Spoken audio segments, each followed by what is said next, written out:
Hello, my name is Richard Wilson. I'm CEO of the Family Offices Group, the #1 largest family office association in the world, and I'm coming to you from Prague, Czech Republic today. I wanted to talk to you about the role of the family office CEO. This is a video I'll be using in a new book I'm coming out with, but I wanted to talk about the different responsibilities of this role, how it changes based on the type of family office, the characteristics of people who are good family office CEOs, and kind of the future of the industry and how that's going to affect this position. So first of all, if you're a single family office CEO versus a multi, they do mean different things. And typically the biggest thing is that the single family office doesn't have to commercialize very much. They don't have to attract other families. They don't have to be well known. You don't have to wear the marketing and branding hat to be a great single family office CEO. Besides that, a lot of the things are similar. With a multifamily office, you have to be more cognizant that there's many different needs of different families at play. So you have to deal with fund-to-fund structures and mixing the needs of different clients and figuring out what services you're going to offer. But most of the rest of the picture is similar between being a single or a multifamily office.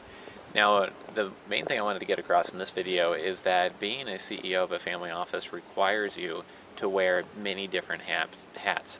Typically, the family offices that we do executive search work for and that we speak to through our association, they look for someone that has at least 10 years of experience, and they look for someone who has worn the hat of being a risk manager or portfolio manager, also having trust and estate or tax management or global taxation work.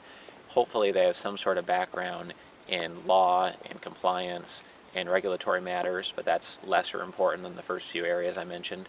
And then typically they also have deep experience in at least one area of a specific investment industry, whether it's asset-based lending or hedge funds or real estate or private equity. Those are the main skill set areas and different hats they expect people to wear.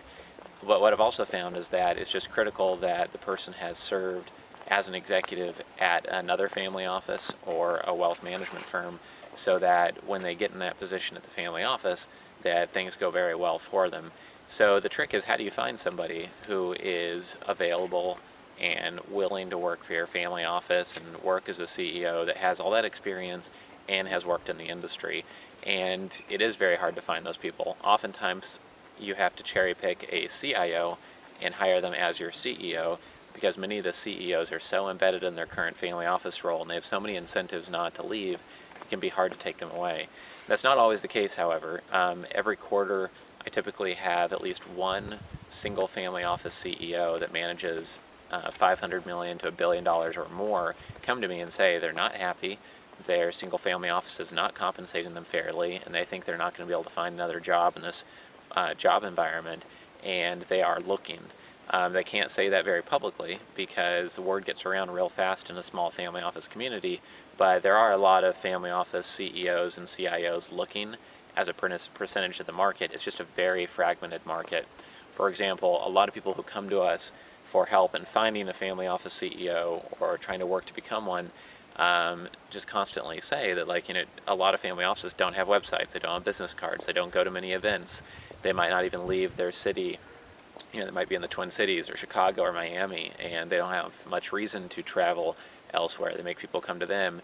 So it's very hard to build a network within the industry, and that's a lot of why our Family Office Group Association has been popular, and why our Family Office Database and our Family Office Executive Search work is so popular. So I hope this short video on family office CEOs is helpful as the industry grows.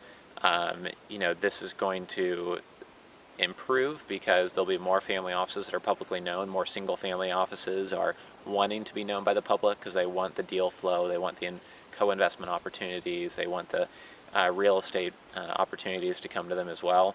And there'll be more CEOs out there who have the deep experience needed. So hopefully this whole situation of being so hard to find the right person will improve over time. But in the meantime, I encourage you to join our Family Office Group Association. It's free to do so at familyofficesgroup.com. You can download our free report on family offices at familyofficereport.com. It just takes about 30 seconds, and that's free as well. And then if you do need help finding a family office CEO, you can do so by going to our website, familyofficeexecutivesearch.com. This is Richard Wilson, coming to you from Prague in the Czech Republic today, and I'll see you again soon.